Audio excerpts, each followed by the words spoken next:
The edges of the gift box were sharp and crisp, its deep crimson hue striking against the pristine white of the duvet.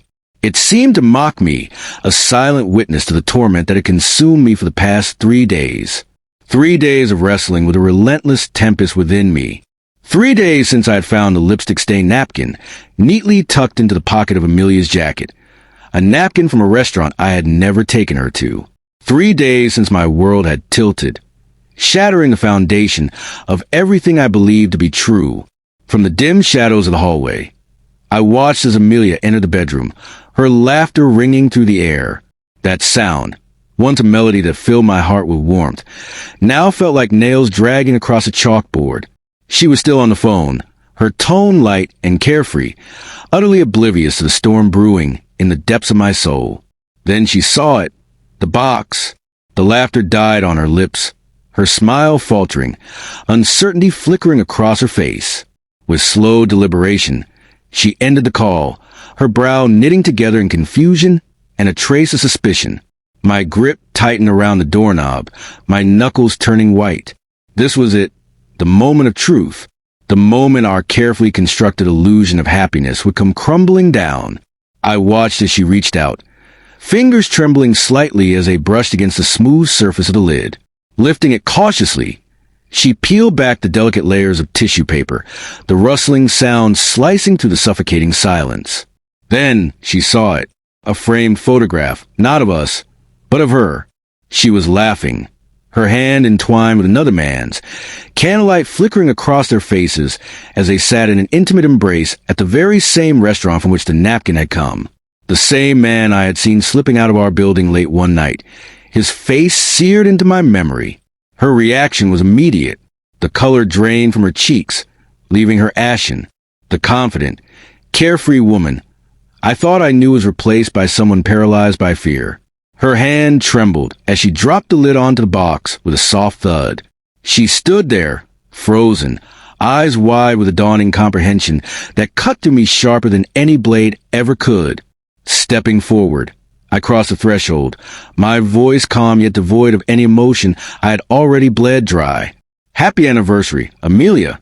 She spun around, her breath hitching, eyes darting between the photograph and my face. "Daniel, I can explain." I let out a hollow laugh.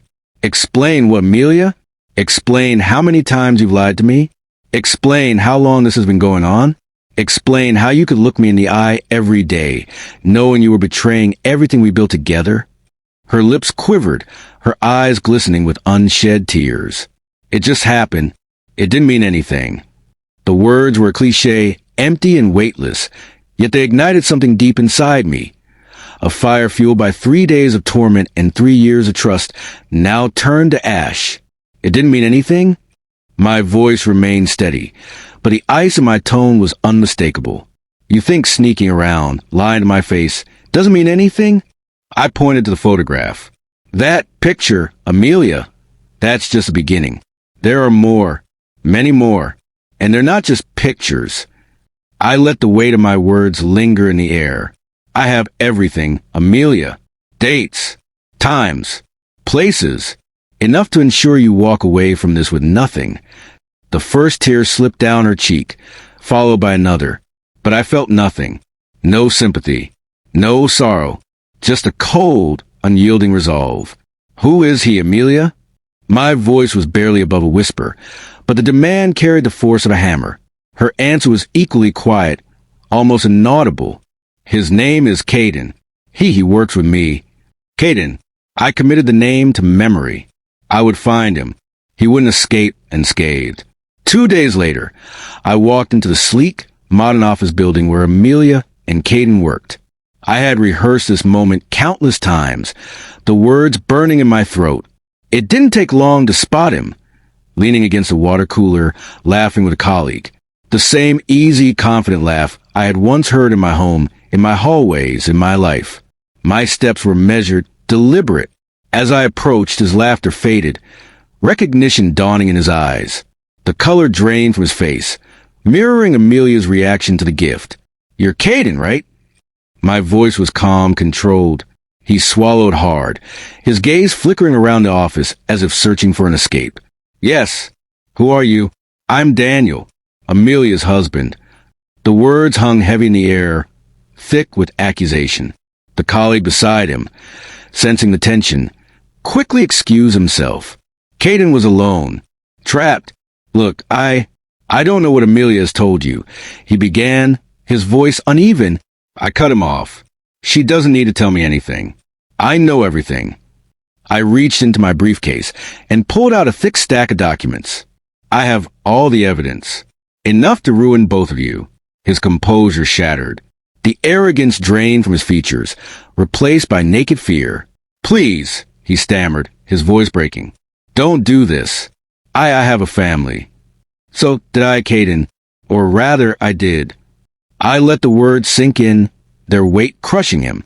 And you destroyed it. I didn't raise my voice. I didn't threaten him. The quiet menace of my tone, the cold steel of my gaze, was far more effective. I watched as his world, like Amelia's, began to crumble.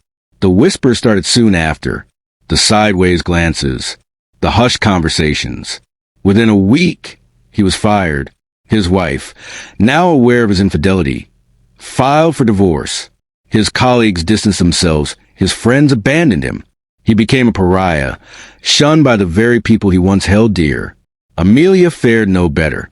She lost her job, her reputation, her friends. She begged me for forgiveness, pleaded for another chance. But the damage was done. The trust, the foundation of our life together, was shattered beyond repair. I left her with nothing but the clothes on her back and the bitter taste of her own betrayal. This was never about revenge.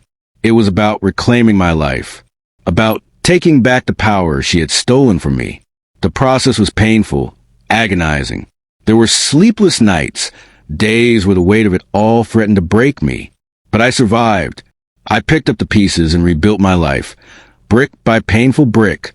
The scars remain, a constant reminder of the betrayal, but they also serve as proof of my resilience.